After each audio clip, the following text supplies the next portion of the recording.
Banned from most Bibles for centuries, hidden in Ethiopian monasteries and now back in the spotlight, the Book of Enoch has one of the strangest journeys of any ancient text. It blends biblical tradition with cosmic visions, heavenly secrets, and unsettling stories of angels who broke divine law. Once respected as scripture, it later became a forgotten relic, surviving only in fragments and rare manuscripts. In this exploration, we'll take an unbiased look at the Book of Enoch, where it came from, what it contains, and the stories that make it so unique. No wild speculation, just the text itself, its historical backdrop, and the details that set it apart from anything else in the biblical world. Along the way, you'll meet the Watchers, angels who defied their creator. Learn about the giants born from their union with humans, and follow Enoch's journey as a messenger between heaven and earth. Enoch appears in Genesis in just one brief, mysterious line. Enoch walked with God, then he was no more, because God took him.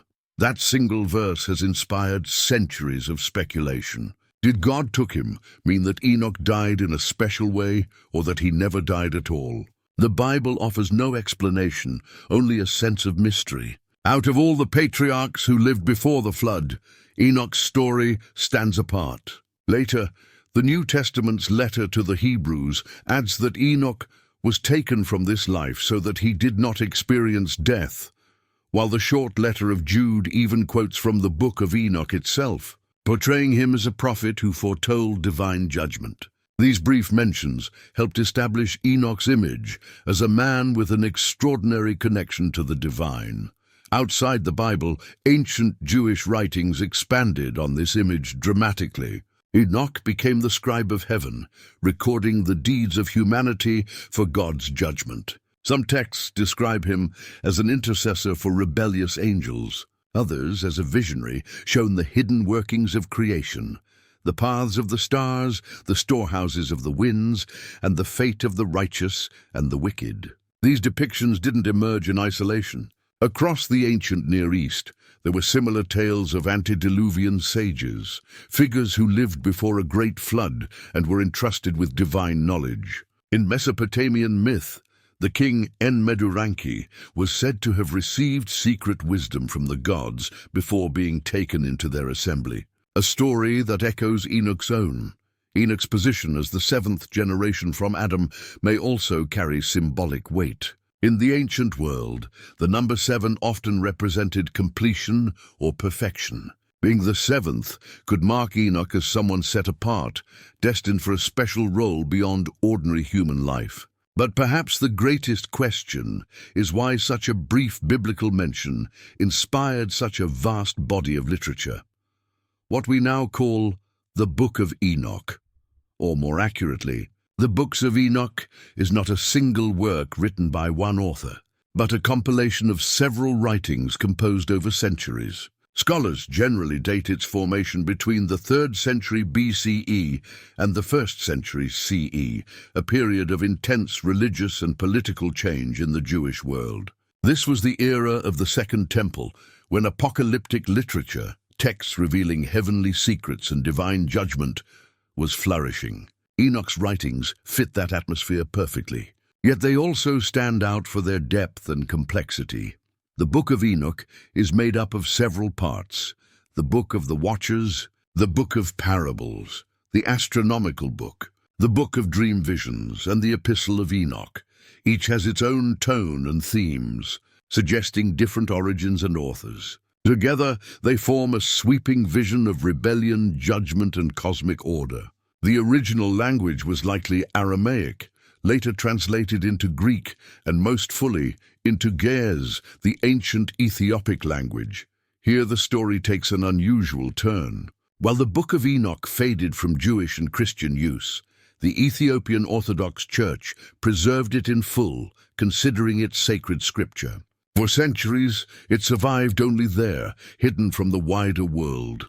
Then in the late 18th century, the Scottish explorer James Bruce brought several Ge'ez manuscripts back from Ethiopia, reintroducing the text to Western scholars. What had been thought lost was suddenly rediscovered, The rediscovery gained even more significance in the mid-20th century, when fragments of the Book of Enoch were found among the Dead Sea Scrolls at Qumran. Written in Aramaic and dating back to at least the 2nd century BCE, these fragments proved that the text was widely read and valued in ancient Judea, long before it disappeared from most traditions.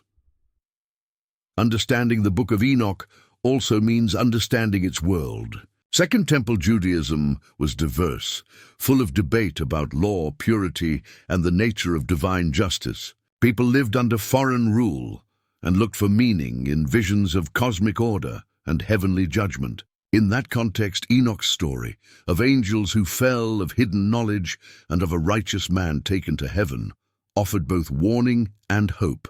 So why did it disappear from most Bibles? Scholars still debate that.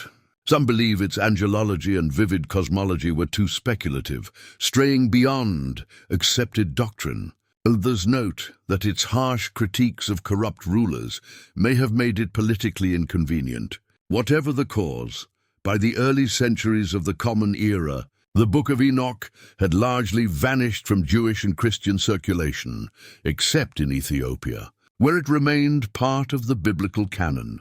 For over 1,000 years, the book was forgotten in much of the world, yet its stories of the Watchers, the Nephilim, and Enoch's heavenly journeys never truly died. Rediscovered through travel, scholarship, and the Dead Sea Scrolls, they continue to fascinate modern readers who seek to understand how ancient people imagined the boundaries between heaven, earth, and the divine. Whether viewed as inspired scripture, apocalyptic vision, or mythic reflection, the Book of Enoch remains a remarkable window into humanity's search for knowledge, justice, and its place in the cosmos.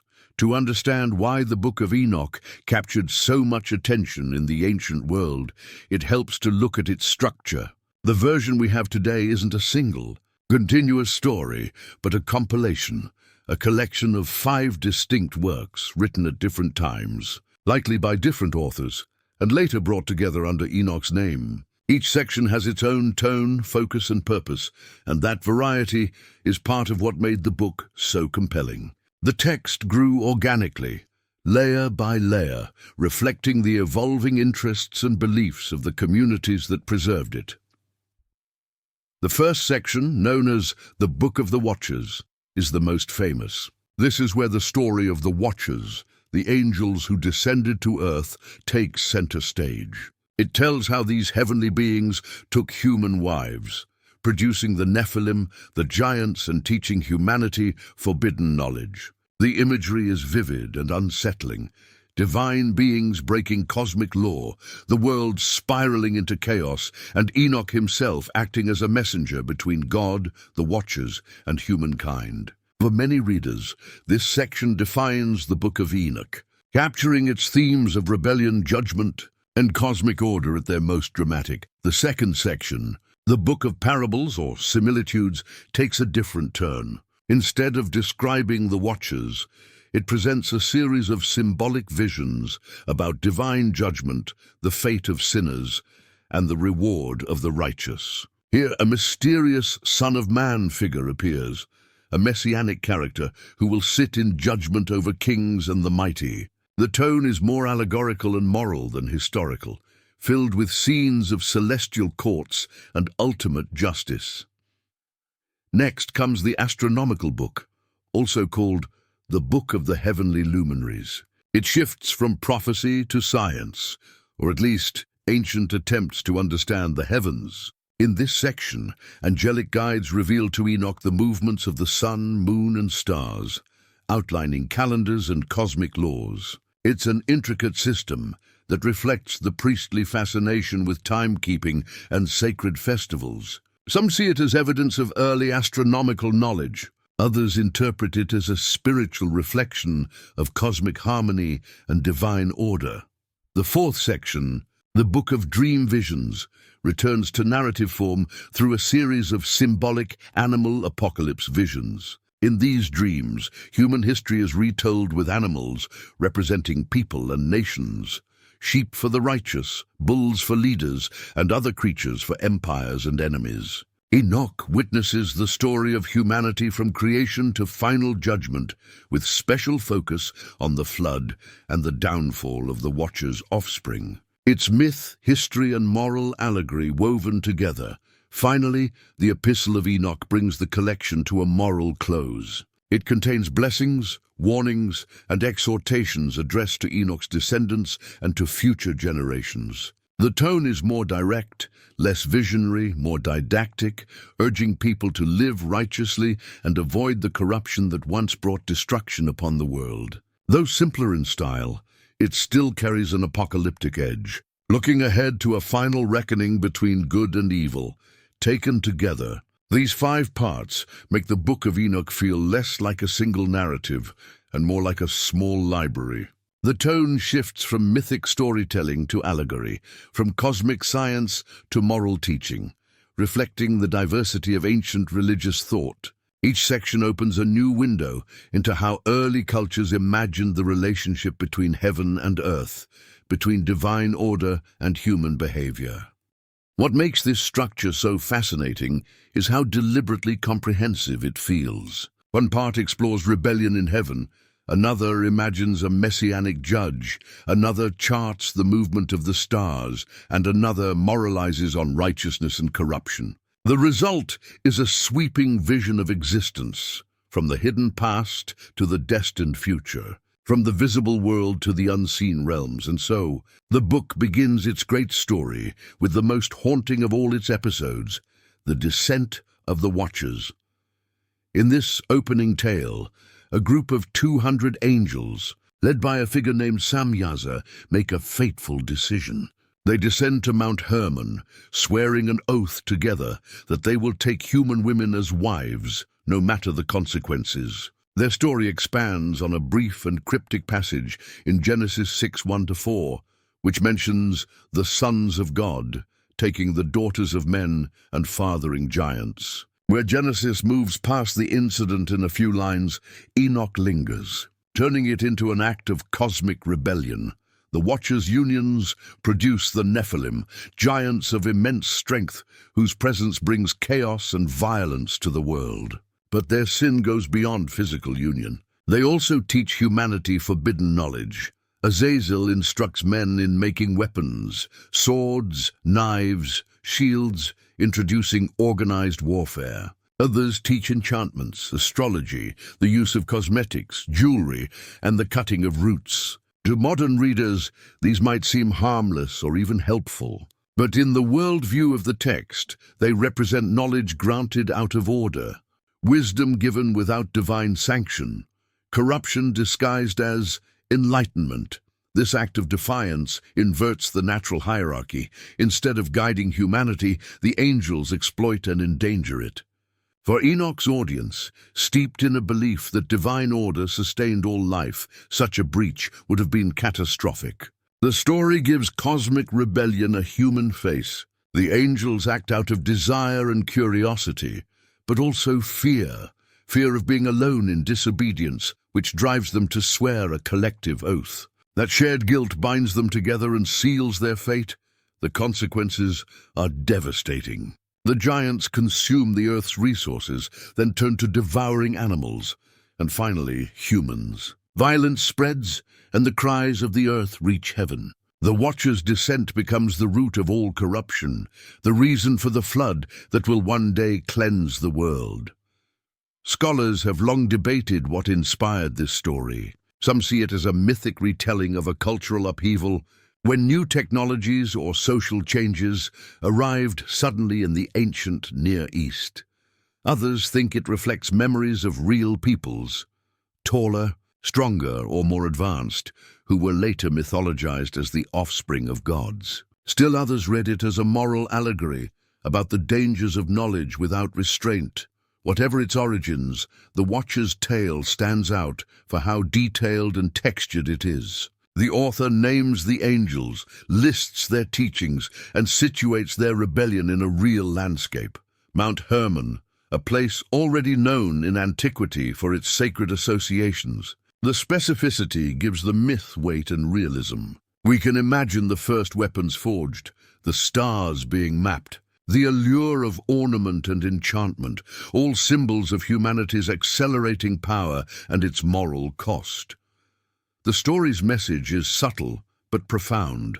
Knowledge itself is not evil, but its misuse can destroy the balance between heaven and earth. In the end, The Watcher's fall is both cosmic tragedy and human warning, a tale about the price of overstepping divine boundaries, and about how even celestial beings are not immune to temptation.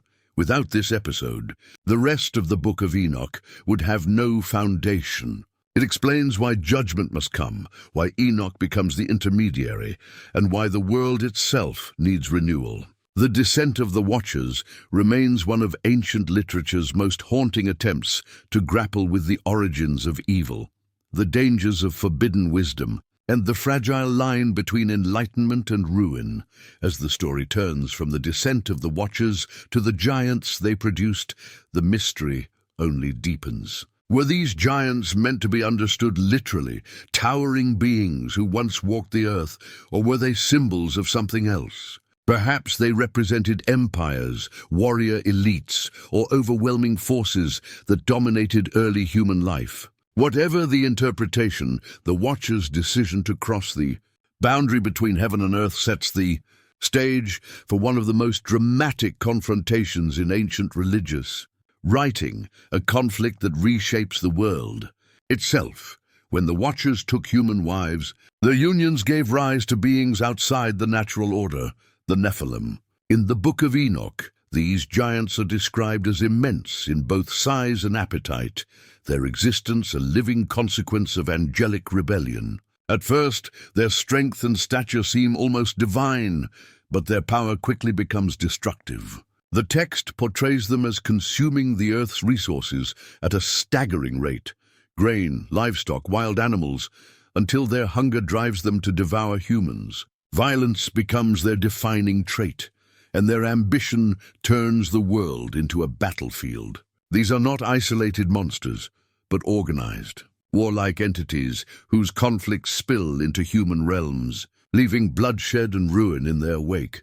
The image of the Nephilim as beings of insatiable hunger and uncontrolled power is not unique to Enoch. Across world mythology, similar figures appear. The Gigantes, who rebel against the Olympian gods in Greek myth.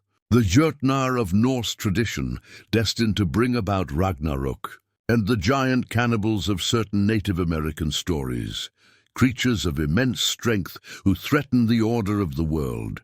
These parallels don't prove a shared origin, but they suggest a recurring human fascination with beings who are too large, too powerful, too uncontrollable. In Enoch's vision, the Nephilim embody the ultimate imbalance between creation and corruption. As their violence spreads, even the natural world cries out. The earth itself groans under the weight of their destruction, a powerful image of nature protesting its own violation. Those cries reach heaven, prompting divine judgment. What follows is a celestial reckoning. The Watchers are bound, the giants destroyed, and the world prepared for a flood that will erase the contamination of their age. In this sense, the giants are more than physical threats. They are symbols of a broken world. Proof that the boundaries between divine and mortal have been dangerously crossed. Their end is just as eerie as their rise. They are not merely killed, they are erased. Later traditions suggest that their spirits, cut off from their bodies, linger on earth as restless, malevolent forces, the origins of demons in some interpretations. The story blurs the line between myth and theology, turning the Nephilim from monstrous bodies into disembodied evil. The Hebrew Bible mentions the giants only in passing. Genesis 6 treats them as a brief prelude to the flood, and Numbers 13 mentions the sons of Anak, possibly descendants of the Nephilim, as figures of fear and exaggeration. But nowhere are they given the depth, detail, or cosmic significance that Enoch provides. That silence left room for centuries of speculation. Were these beings a literal race now lost to history? Exaggerations of ancient encounters with unusually tall or powerful peoples? Or symbols of unchecked power and moral decay?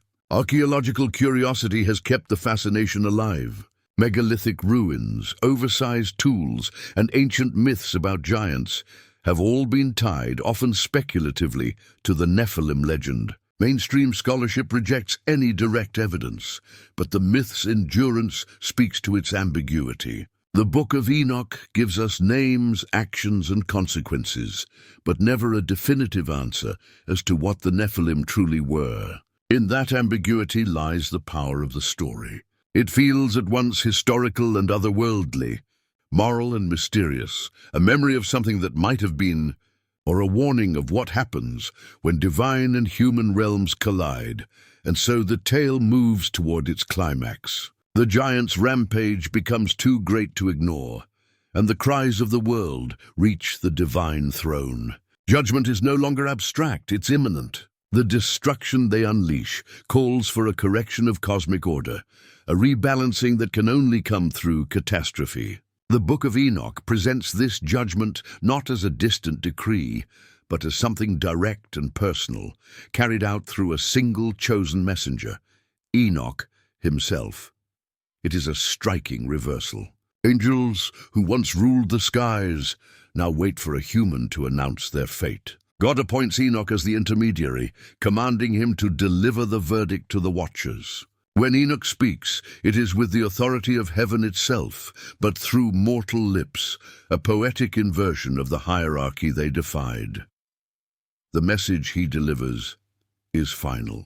The watchers' petition for mercy is rejected. There will be no pardon, no reprieve. They are condemned to be bound in darkness until the day of final judgment, imprisoned beneath the mountains or within a deep abyss.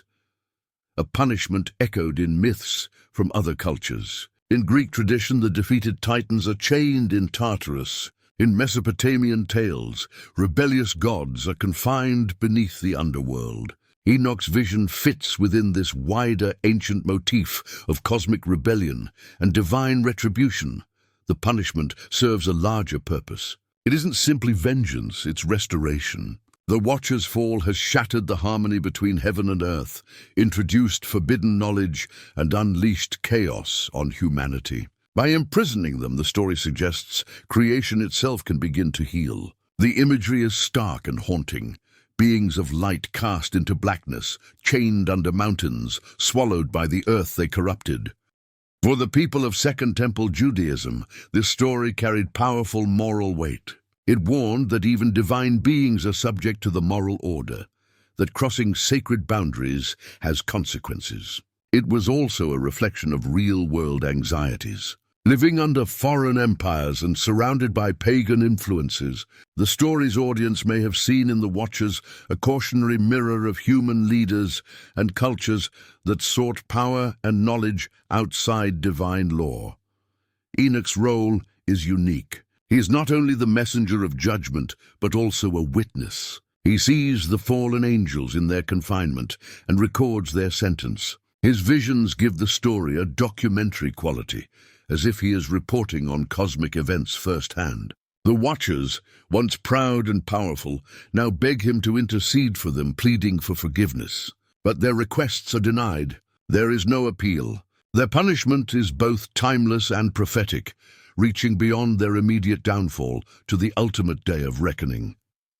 In this way, the Book of Enoch ties their story to a broader vision of the end of days. The Watchers' fate becomes part of a cosmic timeline, their imprisonment lasting until the final renewal of the world. What began as an act of rebellion ends as a warning that echoes through apocalyptic thought in both Jewish and Christian traditions.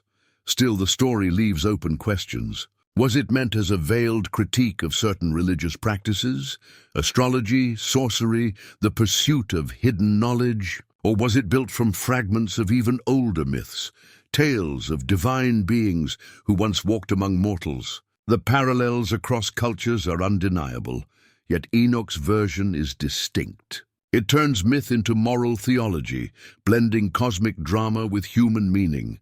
From here, the narrative will shift once more, from the judgment of the Watchers to the cataclysm their rebellion brings about. The flood that follows is not merely a natural disaster. It is the reset of creation itself, the washing away of an age corrupted by forbidden union and knowledge. The world must be made new again, to cleanse the earth itself. In the middle of the Book of Enoch lies a section unlike the tales of rebellion, judgment, and giants that surround it. It's quieter, almost scientific in tone, yet no less fascinating. This is the astronomical book, sometimes called the Book of the Heavenly Luminaries. Instead of heavenly wars or angelic downfall, it offers a meticulous account of how the sun, moon, and stars move across the heavens, complete with precise calendars, cycles, and measurements. According to the text, the angel Uriel reveals this knowledge directly to Enoch. What follows reads like an ancient astronomer's log, descriptions of the sun rising and setting through various gates at the horizon, the changing lengths of daylight through the seasons, and the phases of the moon. The year, it says, consists of 364 days, 12 months of 30 days each, plus 4 extra days, one at the end of every quarter. This neat and symmetrical calendar ensures that each season begins on the same day of the week, a model of perfect celestial order. To ancient readers, this was more than a curiosity. A 364-day calendar offered a sense of harmony and divine precision. Festivals, harvests, and holy observances could all be timed without the irregularities of lunar months. But this system carried a hidden flaw. The solar year is roughly 365.14 days long. Without occasional adjustments, what we now call intercalation, the seasons would slowly drift. The astronomical book acknowledges this tension indirectly, dismissing other systems, especially lunar calendars, as errors against the divine pattern. Many scholars believe this reflects a real religious conflict. Some priestly groups, possibly including the authors of this text, saw their calendar as the only true one. The Essenes, whose library at Qumran preserved fragments of Enoch, also used a 364-day year. To them, keeping the wrong calendar wasn't just a mistake in scheduling. It was a violation of divine law, an act of cosmic disorder that raises another puzzle. How did these ancient writers acquire such careful astronomical knowledge? The text observes the sun's changing arcs, the moon's shifting paths, and the variations in daylight through the seasons, all of which could be learned through long observation, fixed horizon markers, and careful record-keeping. Some scholars think the material draws on even older Mesopotamian or Egyptian sources, where astronomy and religion were deeply intertwined. Others point to archaeological evidence, ancient sites aligned with solstices and equinoxes, as signs that generations of observers were tracking the heavens long before Enoch's time. But within the story, these insights are not human discoveries. They are revelations from Uriel, the angel of the stars. This framing transforms observation into revelation. Timekeeping becomes a sacred act, aligning human life with the divine order of the cosmos. To follow this calendar is to live in harmony with creation itself. To deviate from it is to fall into chaos. The astronomical book doesn't stop with the sun and moon. It also describes the stars, their portals, and their movements, though in language that's often dense and repetitive. Some passages hint at constellations and seasonal star patterns, but they're always explained as expressions of divine law rather than scientific curiosity. The heavens are portrayed not as random, but as deliberate, every motion a sign of divine intent. It would be easy to read this section as a farmer's almanac dressed in sacred language, but within the Book of Enoch it serves a deeper purpose. Where the Watchers brought forbidden, corrupting knowledge, Uriel brings pure, righteous knowledge, truth meant to restore order. In that sense, this is the moral counterpart to the earlier rebellion, the difference between knowledge that defies heaven and knowledge that reflects it.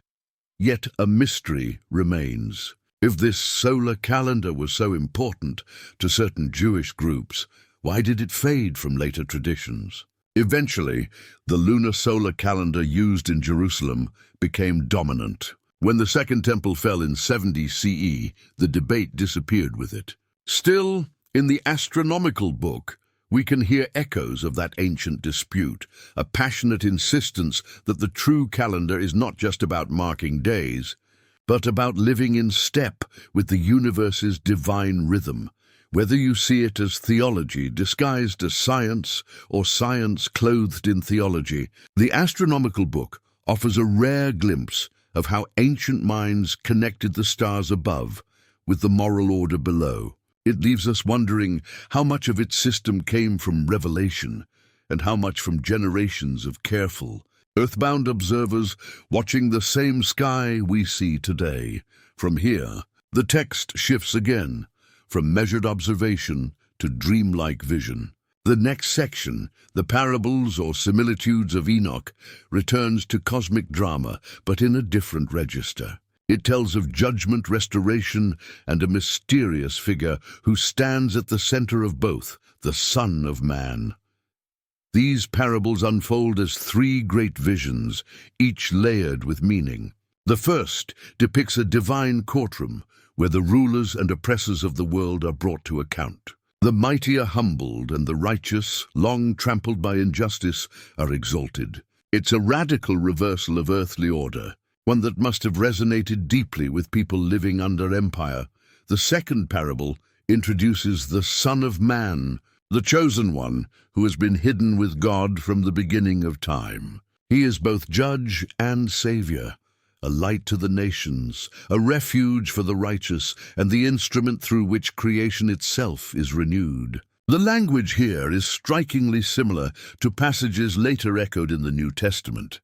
The Son of Man coming in glory, seated on a throne, separating the just from the unjust. These parallels have led scholars to debate whether Enoch directly influenced early Christian thought or whether both drew from a shared current of Second Temple Jewish expectation. Either way, the imagery is unmistakably apocalyptic, brimming with hope for justice and renewal. The third parable widens the scope even further. Judgment now encompasses not just humanity, but the entire cosmos. Mountains tremble, seas shift, and the hidden powers of creation are revealed. It's not only about punishment, it's about restoration, the mending of a broken universe.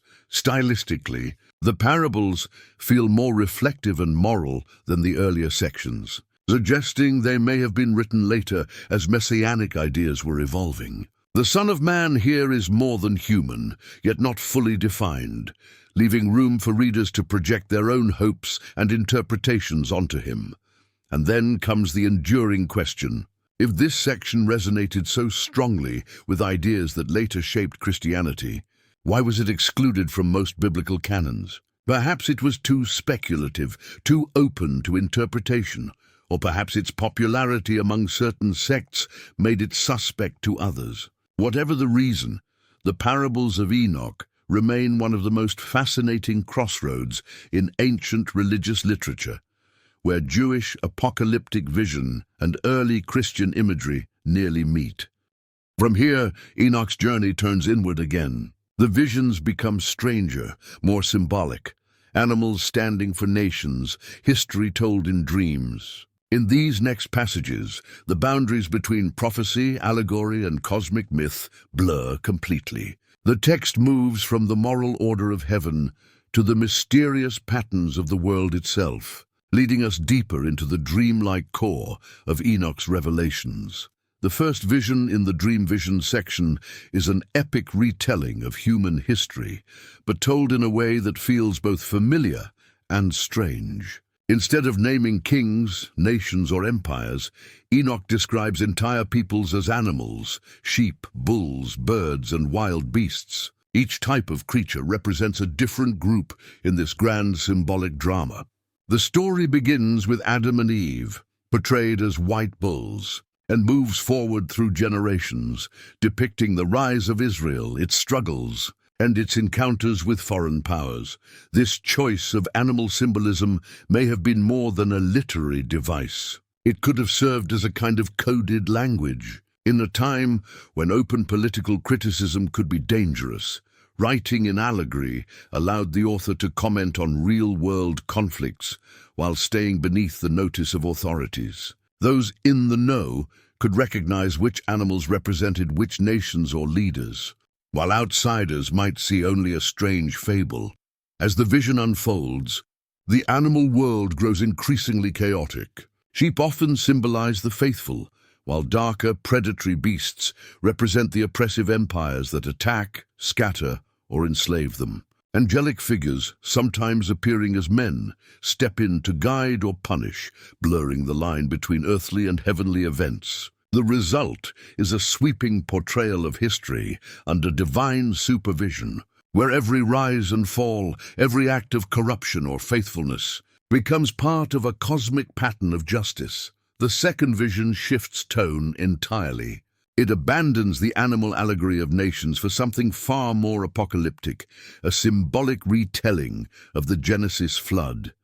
Waters rise, creatures are swept away, and the destruction is total. Yet the flood here isn't just a natural event, it's a moral reckoning. The imagery suggests that violence, corruption, and betrayal of divine order inevitably bring about their own collapse. The flood is both literal and symbolic, a cleansing of a world gone astray. What makes these dream visions so captivating is the way they merge history, prophecy, and moral teaching without ever breaking the flow of the dream. It's never clear where the past ends and the future begins. Some scholars believe this ambiguity was intentional, designed to comfort oppressed communities by assuring them that history, no matter how dark, was moving toward divine justice. Others interpret it as political allegory, a coded chronicle of real struggles disguised as visionary poetry. This leads to the central question: were these visions meant purely as spiritual parables, or as veiled commentaries on contemporary politics? The use of animal allegory appears elsewhere in ancient literature, from the dream imagery in the Book of Daniel to Aesop's fables. In each case, the device serves the same dual purpose: to conceal meaning from some and to reveal it to others. The flood vision deepens the mystery. Why retell a story that the audience already knew from Genesis? Perhaps the author wanted to link the audience's own suffering to that earlier moment of divine judgment, implying that their corrupt oppressors were like the generation before Noah. Or maybe it was meant as a warning, a prophecy that another cleansing was coming. The beauty of these passages lies in their openness. They offer patterns and symbols, but never a key to unlock them, allowing each generation to find its own meaning in the text. As Enoch's dreams unfold, the visions become more personal and more urgent. The tone shifts from allegorical storytelling to direct exhortation, leading into the final section of the book, the Epistle of Enoch.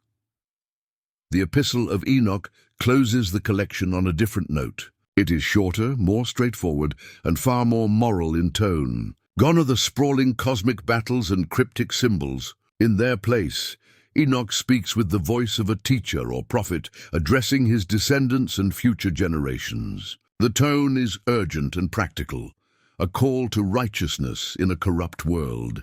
Here, the division between the righteous and the wicked is drawn sharply. The text warns against greed, injustice, and the abuse of power, urging its audience to stay true to divine law. The language feels immediate, as if it were written for people facing real danger or persecution. Some scholars believe this section was aimed at a community under oppression, offering both ethical guidance and reassurance that their suffering was not forgotten by heaven. The message of judgment remains central, but now it's framed not just as punishment, but as transformation. The imagery is cosmic, mountains trembling, stars shifting, the earth itself responding to divine justice. These are not merely poetic flourishes. They reflect the apocalyptic worldview of the time, in which the upheaval of creation signals the end of an age and the birth of another. One of the most striking ideas in this section is its promise of resurrection. The righteous dead are not simply remembered, they are restored. In some passages, they rise into a renewed world cleansed of corruption. In others, they are elevated into a new, incorruptible state of being. The wicked, by contrast, face annihilation or eternal exile from the divine presence, Unlike the visionary sections of the book, the epistle is written with deliberate clarity.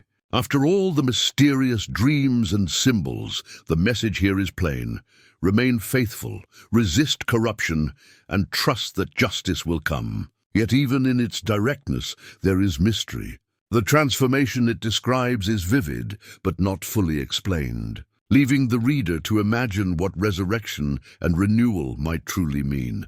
In this way, the Epistle of Enoch gathers all the threads of the earlier sections, the rebellion of angels, the corruption of humanity, the judgment of the flood, and the restoration of order, and weaves them into a single exhortation. It is both conclusion and call to endurance. Whether it was written for a specific community under persecution or for all generations facing moral decay, its message remains timeless. Hold fast to righteousness, for divine justice is certain.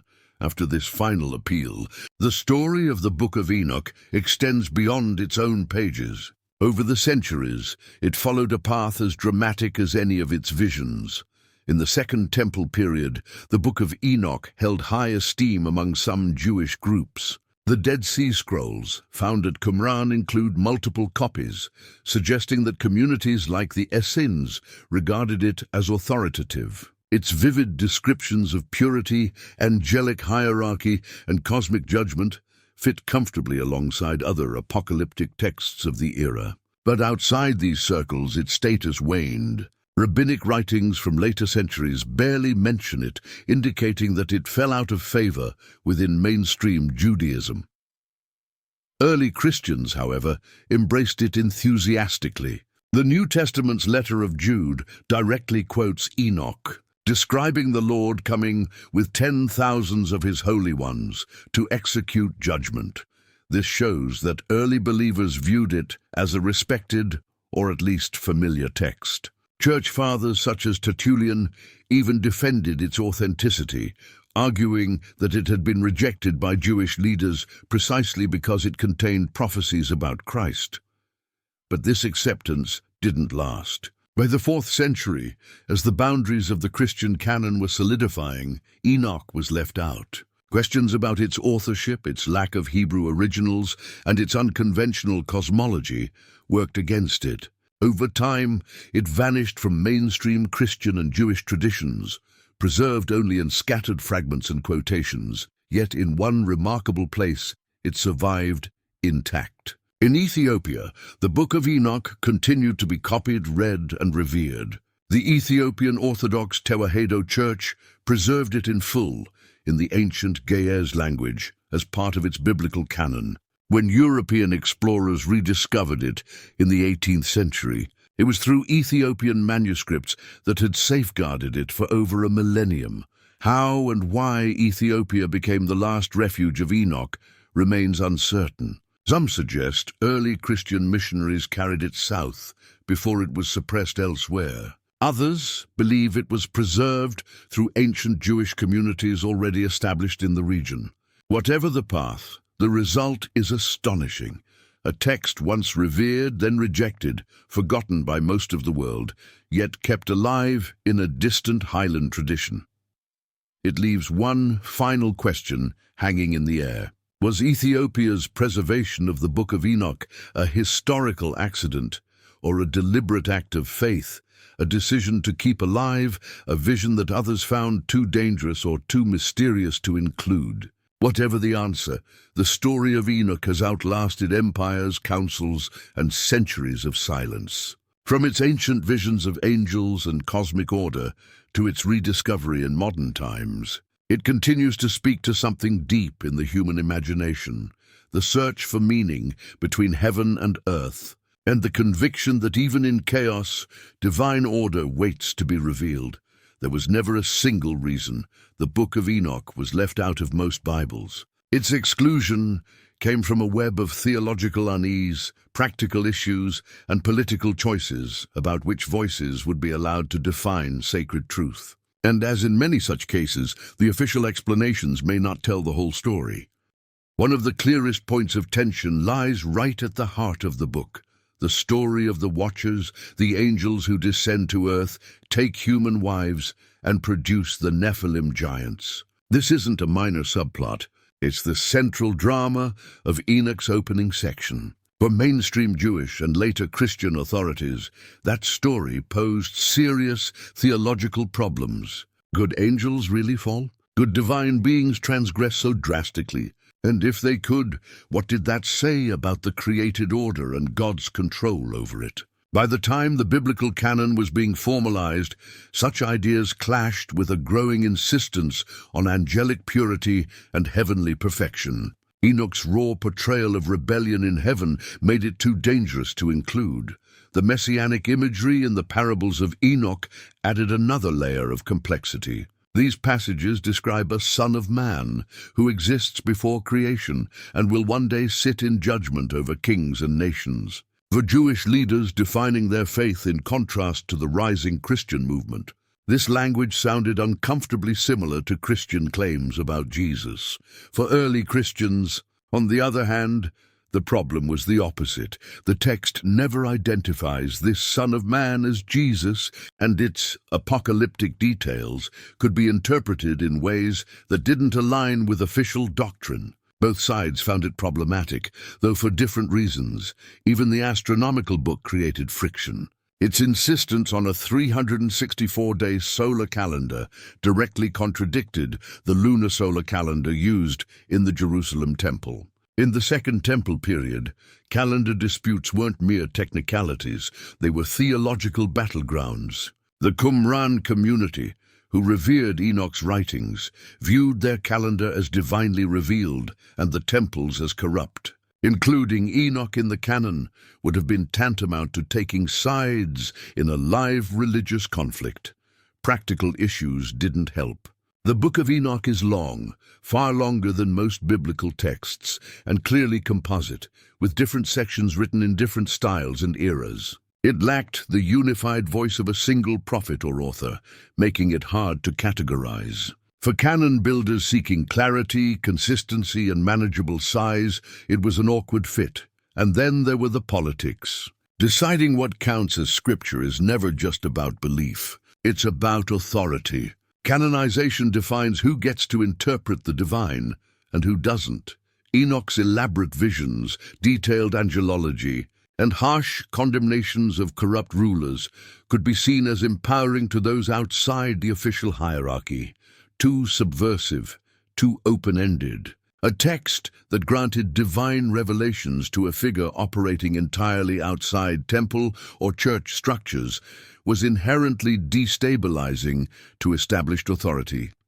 Finally, there was the suspicion, then as now, that Enoch was excluded because it revealed too much. It filled in the tantalizing blanks left in Genesis, who the sons of God were, what they did, and why the flood came. For some, that was precisely the problem.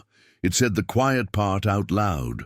Whatever the mix of motives, doctrinal discomfort, political caution, or sheer historical accident, the result was the same. The Book of Enoch faded from the biblical world and slipped into obscurity for over 1,000 years. Its rediscovery centuries later reads like one of its own lost chapters. For generations it survived only in whispers, mentioned by early church fathers, dismissed by scholars, presumed lost forever. Then in the late 18th century, the Scottish explorer James Bruce returned from Ethiopia with not one, but 3 complete Ge'ez manuscripts. After years in the Horn of Africa, Bruce had found what Europe thought destroyed, a full copy of Enoch, preserved by the Ethiopian Orthodox Church, which still regarded it as scripture. 2 of Bruce's copies went to major European libraries. The third he kept for himself. For the first time in over a millennium, scholars could read the entire text that Jude had once quoted. But the true breakthrough came almost 2 centuries later. Between 1947 and the early 1950s, the discovery of the Dead Sea Scrolls changed everything. Among the thousands of ancient fragments found in the Qumran caves were Aramaic copies of the Book of Enoch, proof that it had been widely read and deeply valued long before Christianity existed. It wasn't a medieval forgery or an Ethiopian curiosity. It was a genuine product of Second Temple Judaism. These discoveries transformed Enoch from legend to history. For scholars, it opened a window into early Jewish thought, revealing how ancient communities understood angels, evil, and divine justice. For theologians, it raised unsettling questions about the boundaries of the canon, who decided them, and what was left out. For archaeologists, it connected a living Ethiopian tradition to the material world of Judea 2,000 years earlier. Outside academia, the rediscovery took on a life of its own. Its stories of celestial beings, forbidden knowledge, and giants captured the imagination of mystics, occultists, and modern theorists. Early theosophists saw it as a lost key to divine wisdom. Later, it inspired ancient astronaut speculations about extraterrestrial contact. These interpretations often stray far from the text's context, but they show how powerfully its imagery endures. As scholars examined the Aramaic fragments from Qumran, they found that Enoch was not a single frozen text, but a living, evolving tradition. Different copies showed small variations in wording and structure, suggesting that scribes adapted and expanded it over time. Linguistic analysis revealed that it circulated widely, its language bearing marks from multiple regions and eras. And the gaps were just as revealing as the fragments themselves. Some sections of the Ethiopian version have no surviving Aramaic equivalent, raising the possibility that parts were added later, or that other. Still buried caves may hold missing pieces, even in fragmentary form. The care with which these scrolls were copied shows how highly they were valued. The parchment quality, line ruling, and precise handwriting match the craftsmanship reserved for canonical scripture. Whatever their differences, these ancient communities regarded Enoch as sacred, yet we still read it today through a series of translations, Aramaic to Greek, Greek to Ge'ez, and finally to modern languages. Each step inevitably shifts meaning. Astronomical terms, angelic titles, even numbers can warp in transit. Without a complete early manuscript, every modern reading is, in a sense, a reconstruction, a best guess at what the original once said. That uncertainty fuels one last tantalizing question. If an intact early Aramaic copy were unearthed tomorrow, sealed in an unexcavated cave or hidden in a forgotten library, would it match the Enoch we know or reveal something entirely different? In a way, that lingering mystery defines the Book of Enoch itself. It has always existed at the edge of revelation, half scripture, half secret. Its story mirrors its content, angels crossing forbidden boundaries, truths buried and uncovered, knowledge both divine and dangerous. From a single line in Genesis, Enoch walked with God, and then he was no more. It grew into one of the most imaginative and unsettling works of the ancient world. Rejected, lost, rediscovered, and endlessly debated, the Book of Enoch endures because it refuses to close the circle. It doesn't give every answer. It invites us to keep asking. Maybe that's its truest purpose, to make us look closer at the boundaries between heaven and earth, knowledge and mystery, faith and imagination, blending biblical tradition with cosmic visions, heavenly secrets, and unsettling stories of angels who broke divine law. The Book of Enoch has one of the strangest journeys of any ancient text. Once respected as scripture, it later became a forgotten relic, surviving only in fragments and rare manuscripts hidden away in remote monasteries. In this exploration, we'll take an unbiased look at the Book of Enoch, where it came from, what it contains, and what makes it unlike anything else in the biblical world. No wild theories or speculation, just the text itself, its historical context, and the details that set it apart. Along the way, we'll meet the Watchers, angels who defied their creator, learn about the giants born from their union with humans, and follow Enoch's extraordinary journey as a messenger between heaven and earth. In the book of Genesis, Enoch appears only briefly. One cryptic line reads, "Enoch walked with God. Then he was no more, because God took him." That single verse has fueled centuries of speculation. Did God took him mean Enoch died in a unique way, or that he never died at all? The text gives no explanation. Among the patriarchs of the ancient world, Enoch stands out for this mystery alone. Later biblical references add small but intriguing details. The letter to the Hebrews says Enoch was taken so that he did not experience death, and the short letter of Jude even quotes from the Book of Enoch itself, describing him as a prophet who foresaw divine judgment. These brief mentions established Enoch as a man uniquely close to God, but the Bible leaves the rest unsaid. Beyond Scripture, however, ancient Jewish traditions expanded Enoch's story dramatically. He became the scribe of heaven, the one who records the deeds of humanity for divine judgment. In some writings, he intercedes for fallen angels. In others, he is shown the mechanics of creation, the paths of the stars, the storehouses of the winds, and the fate awaiting both the wicked and the righteous.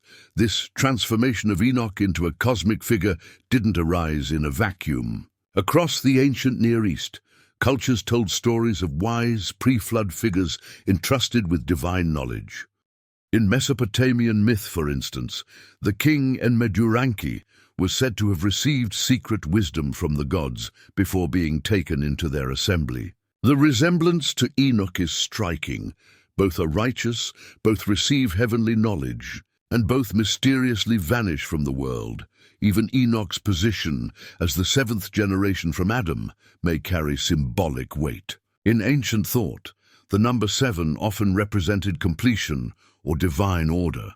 Being the seventh from Adam may have marked him as a figure of perfection, someone destined for a role beyond the ordinary. But how did this brief mention in Genesis grow into an entire library of revelations and prophecies? What we call the Book of Enoch, or more accurately, the Books of Enoch, is not a single unified text. It's a collection of writings composed over several centuries, each expanding Enoch's legend in a different direction. These include his journeys to heaven, encounters with angels, and prophetic visions of cosmic judgment. Together, they turn a fleeting biblical mystery into an elaborate saga about rebellion, justice, and restoration.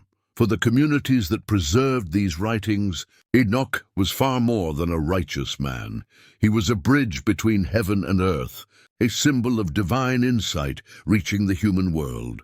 In a time when sacred knowledge was guarded by priestly elites, a book that claimed to reveal heavenly secrets would have been both thrilling and subversive. That sense of danger, knowledge given where it shouldn't be, may help explain why the Book of Enoch ultimately fell out of favor. Still, the fascination with Enoch's story never disappeared entirely. Here was a man who walked with God, who lived in the ancient world of long-lived patriarchs, and who left the earth without dying. Was he simply a moral exemplar, later mythologized? Or did ancient writers believe he had truly glimpsed the divine? The Book of Enoch attempts to answer that question through visionary detail. But before diving into its stories of angels, giants, and heavenly realms, we need to understand how it came to exist in the first place. The Book of Enoch wasn't written in one sitting by a single author. It grew gradually layer by layer across centuries. Scholars date its composition between the 3rd century BCE and the 1st century CE, a time of political turmoil and intense spiritual searching in the Jewish world. This was the era of the Second Temple in Jerusalem, when apocalyptic literature flourished. These were writings that revealed hidden truths about heaven and the end of days, offering comfort to those living under foreign rule. The Book of Enoch fits squarely within this world, yet stands apart for its depth and imagination. It's now generally accepted that Enoch is a composite work made up of 5 main sections: the Book of the Watchers, the Book of Parables, the astronomical book, the Book of Dream Visions, and the Epistle of Enoch. Each has its own tone and focus, ranging from mythic rebellion to celestial geometry to moral instruction. Together, they form a sweeping exploration of divine order and human destiny. The earliest portions were written in Aramaic, the common language of the region, and later translated into Greek and finally into Ge'ez, the ancient Ethiopic language. While the text faded from Jewish and Christian use, the Ethiopian Orthodox Church preserved it in full. To this day, Ethiopia holds the only complete copies of the Book of Enoch. Its rediscovery in the modern era is a story in itself. For centuries, European scholars knew of Enoch only through quotations in other ancient works. Then in the late 18th century, the Scottish explorer James Bruce returned from Ethiopia with several Ge'ez manuscripts. For the first time in over 1,000 years, the complete Book of Enoch was available to the outside world.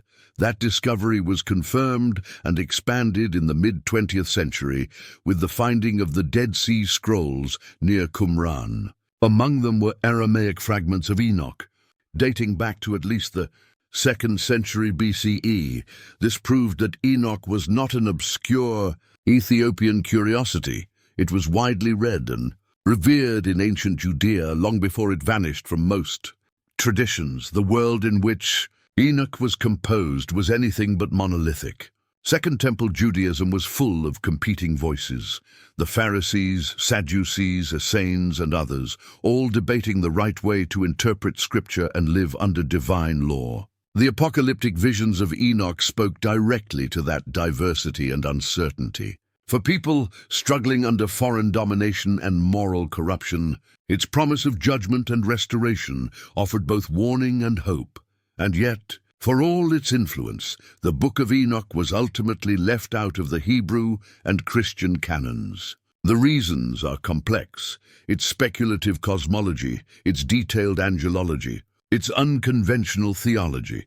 But one fact is clear: by the early centuries of the Common Era, Enoch had disappeared from mainstream Jewish and Christian circulation. For more than a millennium, it survived only in Ethiopia, quietly waiting for rediscovery. Now, its strange, layered history and visionary content invite us back into that lost world. To understand why it captured ancient imaginations so powerfully, we must look closely at its structure, because each section opens a different window into how early people imagined angels, the cosmos, and divine justice. The Book of Enoch as we know it today isn't a single continuous story, but a collection, a carefully layered compilation of 5 distinct works written across different times by different authors. Over the centuries, these writings were gathered under Enoch's name, each reflecting its own voice, purpose, and vision. This diversity is what gives the book its power. It isn't one narrative, but a chorus of perspectives that together create a sweeping vision of heaven, earth, and everything in between. The first and most famous section is the Book of the Watchers. Here, the central drama unfolds, the descent of a group of angels known as the Watchers, whose decision to abandon their heavenly station sets in motion the events that define the book's early chapters. Led by a figure named Samyaza, 200 angels descend to Mount Hermon, where they make a binding oath to take human women as wives, despite knowing the consequences. The mountain itself becomes a symbol of their rebellion, a sacred place turned site of transgression. This story expands on a brief and cryptic line in Genesis 6:1-4, which mentions the sons of God taking the daughters of men and producing the Nephilim, a race of giants. Where Genesis only hints, Enoch elaborates, transforming a few verses into a cosmic rebellion that reshapes the moral and physical landscape of the world. Bound by their oath, the Watchers descend and fulfill their pact. Their unions with human women produce children of immense size and strength, the Nephilim, beings whose appetites and ambitions grow beyond control. But the fall of the Watchers isn't just about desire. It's about forbidden knowledge. One of the angels, Azazel, teaches humanity how to forge weapons, swords, knives, shields, introducing the technology of organized warfare. Others reveal secrets of enchantment, astrology, cosmetics, jewelry, and the reading of stars.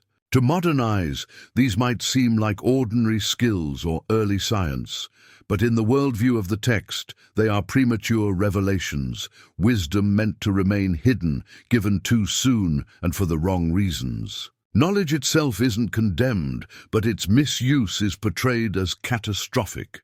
The implications of this act are profound.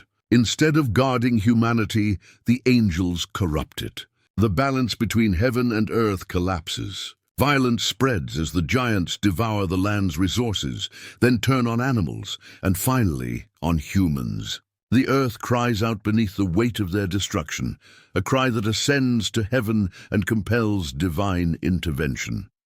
This story, shocking even in its own time, reverses expectations. In most ancient thought, angels or divine messengers were embodiments of order. Here they are its undoing. Their rebellion is both cosmic and deeply human, driven by desire, pride, and fear of isolation. Samyaza doesn't force his followers into sin. He fears bearing the guilt alone. The oath is a shared leap, a pact of mutual ruin that makes the story not just about heavenly rebellion, but about the psychology of collective wrongdoing.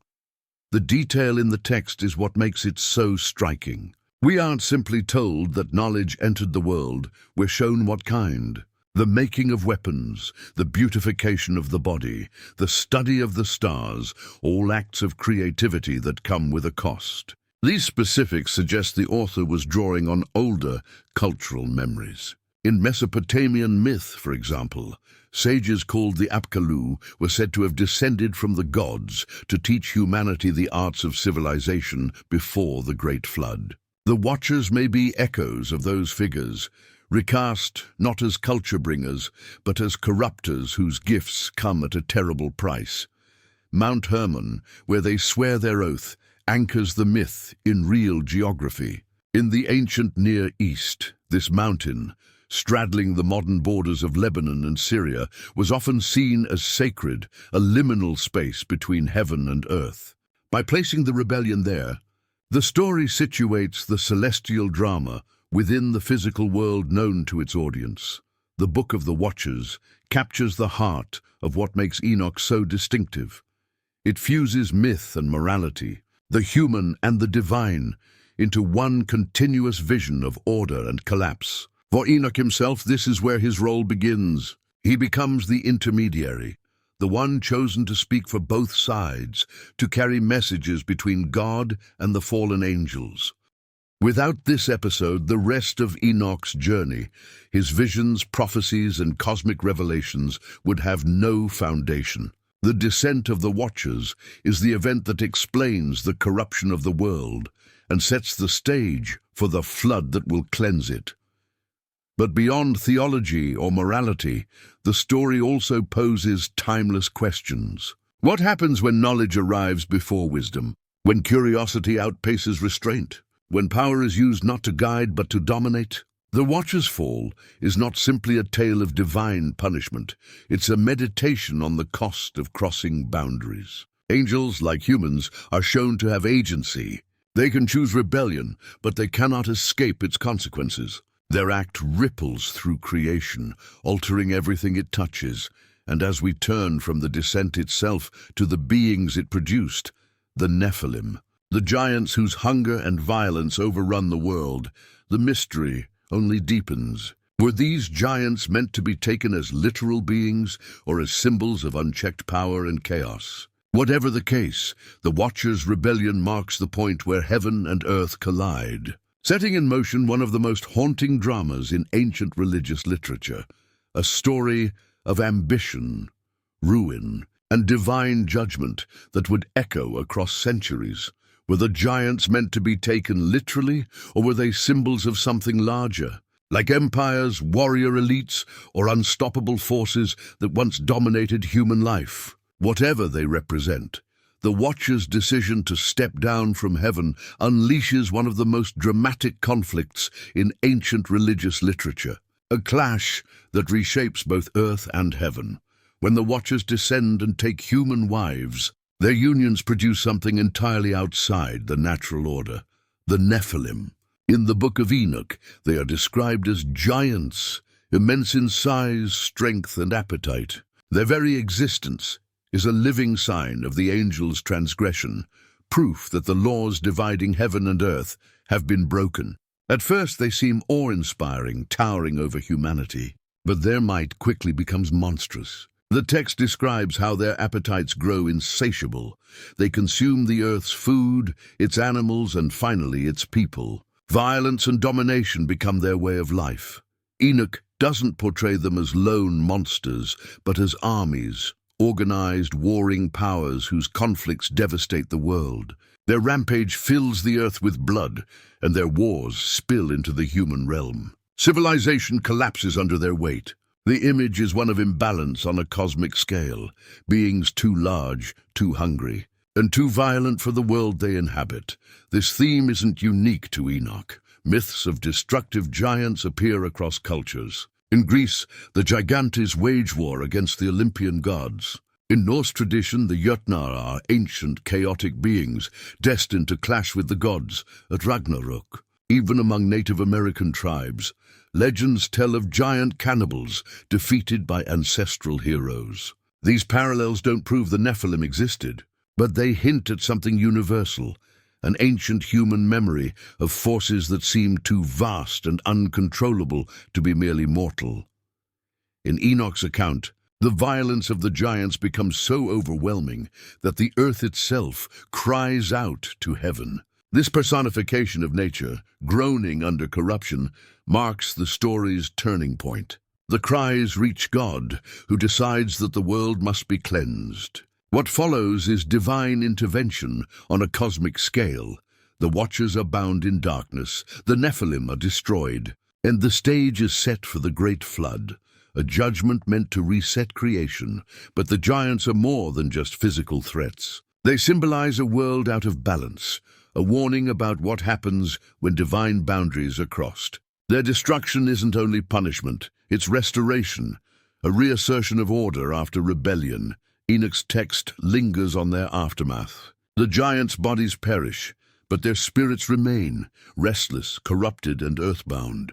Later traditions interpret these wandering spirits as the origins of demons, beings born of heaven and earth, belonging fully to neither, forever denied peace. In this way, the story bridges myth and demonology, explaining not just ancient catastrophe, but the persistence of evil in the world. Compared to Genesis, Enoch's treatment of the Nephilim is lavish and detailed. The biblical reference in Genesis 6:1-4 is brief, almost casual, while Numbers 13:33 mentions the sons of Anak, possibly echoing the same myth. But only in Enoch do we get a full picture of their rise, their violence, and their annihilation. The result is a narrative that feels both cosmic and strangely historical, as if it's remembering an era lost to human memory. The question of their reality lingers. Were they a mythologized recollection of a now vanished people, exaggerated through generations of retelling? Were they metaphors for unchecked power, kings, conquerors, or empires that devoured the weak? Or were they, as some believe, literal beings in an ancient drama between heaven and earth? The Book of Enoch never answers directly. It leaves the boundary between history and allegory deliberately blurred, inviting interpretation rather than closing it off. Even archaeology adds to the intrigue. From massive megalithic structures to oversized weapons found in ancient sites, enthusiasts have long speculated about physical traces of giants. Mainstream scholarship remains unconvinced, yet the persistence of such claims shows how deeply the image of the Nephilim has gripped the imagination. The power of the story lies precisely in that ambiguity. The Nephilim are both beings and symbols, embodiments of excess, of strength without restraint, knowledge without wisdom, and creation without order. They represent the consequences of crossing lines meant to hold the world together. As their destruction approaches, the Book of Enoch shifts focus. The cries of the earth rise to heaven, and divine justice begins to move. Enoch himself is chosen to deliver the verdict, a mortal voice carrying a divine message to beings who once ruled the skies. In this moment, power is reversed. The Watchers, who taught humanity forbidden secrets, now kneel before a human messenger, pleading for mercy that will not come. Their punishment is vivid and unrelenting. They are bound beneath mountains, buried in darkness, or locked in the depths of the abyss until the final judgment. This imagery echoes myths from across the ancient world. The Titans chained in Tartarus, the monsters of Mesopotamia sealed beneath the earth. The parallels suggest an old shared pattern, a cosmic drama where rebellion is met with confinement and order is restored through imprisonment. Yet beneath the myth lies a moral warning. For the readers of Second Temple Judaism, the story of the Watchers and their offspring wasn't just entertainment, it was theology. It warned against blurring divine boundaries, against seeking knowledge or power that corrupted the soul. In a world filled with competing religions, empires, and occult practices, it spoke directly to the fear of contamination, spiritual, moral, and cosmic. Enoch's role in all this is unique. He's not merely a prophet, but a witness, an intermediary who records the fate of the fallen. His visions turn him into both participant and historian, bridging the gap between divine judgment and human understanding. When the Watchers plead with Enoch to intercede, their request is denied. There is no forgiveness, no reprieve, only waiting. They remain bound until the day of judgment, their fate stretching into eternity. In this way, the story looks forward as much as backward, connecting the ancient rebellion to the final renewal of creation. And yet, for all its apocalyptic gravity, a mystery remains. Was this tale simply a theological warning against forbidden wisdom and cultural influence? Or was it the echo of something older, ancient myths of divine beings who walked among mortals and paid the price? The Book of Enoch never says. It leaves us suspended between heaven and earth, between myth and memory. From here, the story widens. The corruption of the Watchers and the violence of their offspring have pushed creation to its breaking point. Now the response will come, not as another battle, but as a cleansing, a flood that will erase an age and begin the world anew. After the dramatic tales of fallen angels, giants, and divine judgment, the Book of Enoch shifts tone dramatically. The next section is quieter, more systematic, but no less captivating. This is the astronomical book, sometimes called the Book of the Heavenly Luminaries. Gone are the scenes of rebellion and punishment. In their place comes a careful, almost scientific account of how the heavens move. It reads like the work of an ancient astronomer, or a priest watching the skies in search of divine order. According to the text, the angel Uriel reveals to Enoch the precise workings of the sun, moon, and stars. What follows is a meticulous guide to the structure of the cosmos, measurements of the sun's passage through gates on the horizon, the changing lengths of days and nights through the seasons, and the cycles of the moon as it waxes and wanes. The calendar it describes is exact, 364 days, divided into 12 months of 30 days, with 4 extra days added at the turning of each season. It's a symmetrical system where every year begins and ends in perfect rhythm, each season always starting on the same day of the week. To ancient readers, this wasn't just mathematical curiosity, it was sacred precision. A 364-day year ensured that festivals and holy days would always fall in their proper places. The universe, in this vision, is a perfectly balanced clockwork of divine design.